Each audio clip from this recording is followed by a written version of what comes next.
So hi everyone, I'm Jay and today we are going to see interrupt for microprocessor. Before going to see interrupt for microprocessor, let's first see interrupt in general.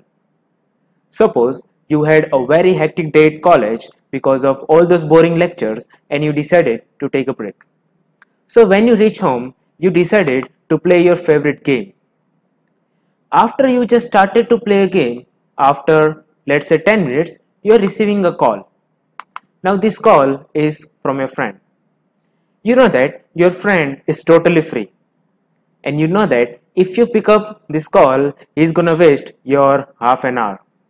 So what you do is that you skip the call and you kept playing the game. After 10 minutes, you are receiving one more call. Now this call is from your another friend. And you have decided to go out with this friend. But because you are so tired and you want to take a break, again what you do is you ignore the call and you keep playing the game. Now after 15 minutes, you are receiving one more call. And this call is from your best friend. You know that your best friend is totally free. You know that your best friend wants to do some gossip and you know that you have decided, you have promised your best friend to go out. But because this is your best friend, you cannot ignore this call, right? Because if you ignore this call, you have to make some excuses that not going to work. And you also know that your best friend is totally free. You know that if you pick up the call, he's gonna do some gossip and he's gonna waste your so much time. Again, you cannot cut this call or ignore this call. So what you do is you pick up the call, you talk with your best friend, you do all the gossip and you decide where to go out, and after the call is over, let's say after 1 hour, you continue to play the game. Same concept applies for the microprocessor. You can see that on the screen there is a microprocessor and there is a memory. In the memory, there are different programs which are stored. You can see that there is a main program which is made up of 6 instructions. And the another program is the interrupt subroutine. What is the interrupt subroutine? Whenever the interrupt is received, microprocessor will execute the interrupt program, the another task. So processor will keep executing its main program. Like we just saw that you keep playing the game, that was the main task for you. When microprocessor receives interrupt, it will stop the main program and it will execute the interrupt subroutine, the program for interrupt. Just like when you receive the call, you stop playing the game and you talk with your best friend, right? So you can see that right now the stack pointer is pointing at 4000H and program counter is initialized with 0000H. Now we know that when microprocessor wants to fetch any instruction, it will first check the value of the program counter. So right now the processor will fetch the instruction from the memory location 0. As soon as it fetches the instruction, the value of the program counter will be incremented by 1. So processor has fetched the instruction 0 and as it fetches the instruction 0, the value of the program counter will be incremented by 1. After that, processor will decode the instruction 0 and it will execute the instruction 0.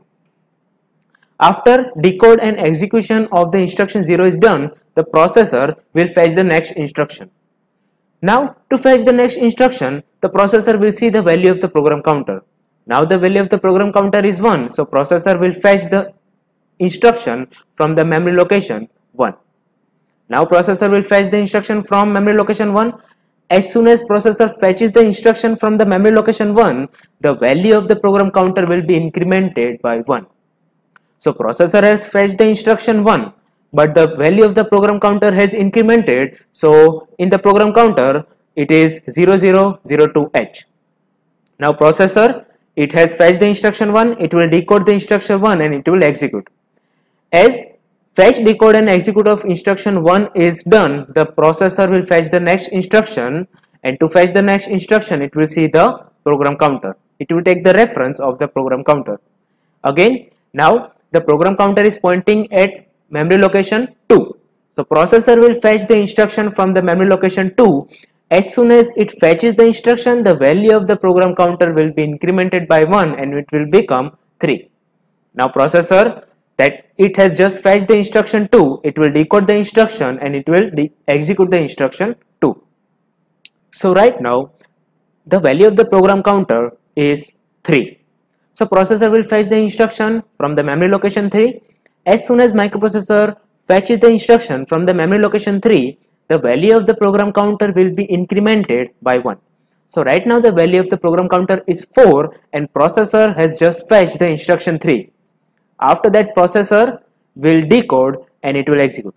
Suppose during the decode and execution of the instruction 3, microprocessor is receiving an interrupt. Now when microprocessor receives interrupt, and if the interrupt is important, then the main program, the processor will stop the execution of the main program and it will execute the interrupt subroutine. To execute the interrupt subroutine, the microprocessor will store the current value of the program counter in the stack. You can see that right now the stack pointer is pointing at 4000H. So when interrupt is received, the processor will store the current value of the program counter in the stack. So you can see that in the 4000H, the current value of the program counter is stored. After that, the processor will jump to the interrupt service routine. So you can see that the value of the program counter is now changed to 8000H. So processor will start executing all the instruction from the memory location 8000H where the interrupt subroutine is stored, and processor will keep executing the interrupt subroutine. After the execution of interrupt subroutine is done, the processor will start executing the main program from where it stopped. So to resume the main program where it stopped, the processor will read the stack. So right now you can see that the value of the program counter is 8004H. The microprocessor will read the value which is stored in the 4000H to the program counter. So the value of the program counter is 0004H. It is the value from where the main program was stopped. So processor will continue executing the main program from the memory location 0004H. So microprocessor will fetch the instruction from the memory location 0004H. As soon as it fetches the instruction 4, the value of the program counter will be incremented by 1 and it will decode and execute the instruction 4. So this is how microprocessor performs the interrupt. Now let's see how many interrupts are there for microprocessor 8085. For the 8085, there are mainly 5 interrupts. There is trap, RST 7.5, RST 6.5, RST 5.5 and INTR. You can see that the trap is having the highest priority and INTR is having the lowest priority. Trap is known as non-maskable and highest priority interrupt. You cannot mask trap interrupt. Just like you cannot ignore call from your best friend. And the INTR is the lowest priority interrupt and it is a maskable. It means the INTR is your normal friend. Just like you can ignore call from your normal friend. Now let's see classification of the interrupt. For the microprocessor 8085, interrupt can be classified into 3 categories. The first category is known as vectored and non-vectored interrupt. The second category is known as maskable and non-maskable interrupt. And the third one is known as hardware and software interrupt. Now let's discuss the first category, that is vectored and non-vectored interrupt. Now what is the meaning of vectored and non-vectored interrupt? In our example, we just saw that whenever interrupt is received at particular pin, processor will stop doing its current task and it will jump to the interrupt service routine. Now the question is, how microprocessor knows that interrupt service routine is stored from this memory location? So for every pin in the microprocessor, it is fixed that if interrupt is received in, for example, trap pin, so for the trap pin, the vector location is predefined. It means whenever interrupt is received in the trap, processor knows that it has to jump to that fixed location, let's say 4000H. Suppose microprocessor is receiving interrupt in RST 7.5 and suppose the vector location is 3000H for RST 7.5. So whenever interrupt is received, processor will stop doing its current execution, its main program, and it will jump to the 3000H.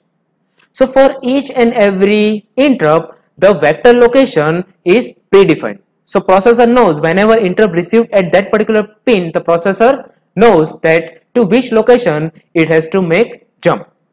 So for the interrupt, the vector location is defined. Those interrupts are known as vector interrupt.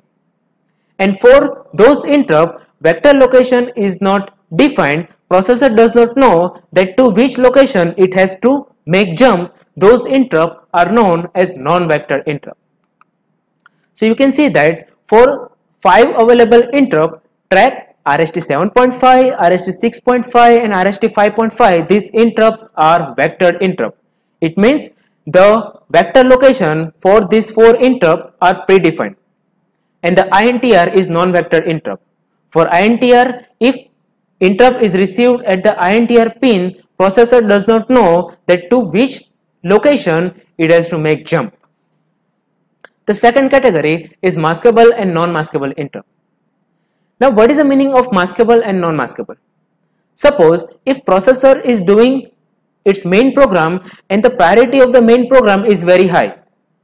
In that case, if any interrupt microprocessor is receiving, processor can decide that whether processor wants to process that interrupt or not. Just like we saw in the example that you are playing a game. While playing a game, you can ignore some calls, right? But some calls you cannot ignore. Same concept applies here. If processor is doing task which is more important than interrupt, in that case processor can mask those interrupt. But if processor is receiving interrupt which is having higher priority than the main program, in that case processor has to stop the current execution of the main program and it has to process the interrupt. You can see that from all the available interrupt, the trap is highest priority non-maskable interrupt. So whenever any interrupt is received at trap pin, processor has to stop its main program and it has to process the interrupt. But if processor is receiving interrupt apart from trap pin, in that case processor can easily ignore the interrupt. Processor can keep doing its main task if its main task is more important than those maskable interrupts. So RST 7.5, 6.5, 5.5 and INTR are maskable interrupt and trap is non-maskable interrupt. Now the last category is hardware and software. Ultimately what happens when microprocessor receives any interrupt? It will stop its current program and it will jump to the interrupt service routine. It means the flow of the program is changed, right? So the flow of the program can be changed using hardware and software. So you can see that the trap, RST 7.5, 6.5, 5.5 and INTR, these are the hardware interrupt. So whenever interrupt is received, the flow of the program is changed. The flow of the program can be also changed using some software interrupts. So there are some instructions using which you can change the flow of the program. And those interrupts are RST 0 to RST 7. And these instructions are known as software interrupt. And I think this is it for interrupt and this is it for this session. If you still have any doubt, you can ask me in the comment section. Thank you so much.